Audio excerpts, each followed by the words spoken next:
ఈ వీడియో తీసి 2 మంత్స్ అయిపోతుందండి. మా పిల్లకి సెలవులు ఇవ్వగానే వైజాగ్ వెళ్ళాం. మేమందరం కలిసి మా ఆడపడుచు గారు అప్పుడు ఇక్కడే ఉన్నారు. మా ఆడపడుచు గారి పిల్లలు మేము అందరం కలిసి వైజాగ్ వెళ్ళాం మా చిన్నత్తయ్య గారి ఇంటికి. మా చిన్నత్తయ్య గారు అంటే మా అత్తయ్య గారు వాళ్ళ చెల్లి ఆళ్ళు వైజాగ్‌లో ఉంటారు.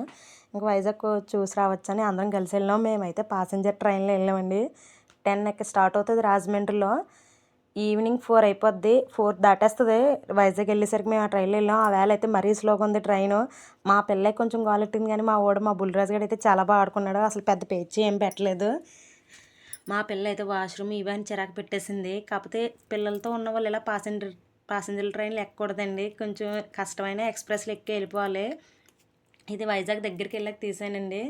ఆ వేళ మబ్బుగా ఉంది గానీ వాతావరణం వర్షం ఏం పడలేదు. మేము మరిపాలెం స్టేషన్‌లో దిగేసాం. అక్కడికి మా మరిది, మా అత్తయ్య గారు వచ్చారు. మా వోళ్ళందరూ మా మరిది క్యాబ్ బుక్ చేస్తే అందులో వెళ్ళిపోయారు. నేనైతే కారు పడదని మా మరిది బండి మీద వెళ్ళాను. ఇంటికెళ్ళగానే మా వోళ్ళు అక్కడ దగ్గరలో పార్క్ ఉంటే పార్క్‌కెళ్ళి ఆడుకోవడానికి వెళ్ళారండి.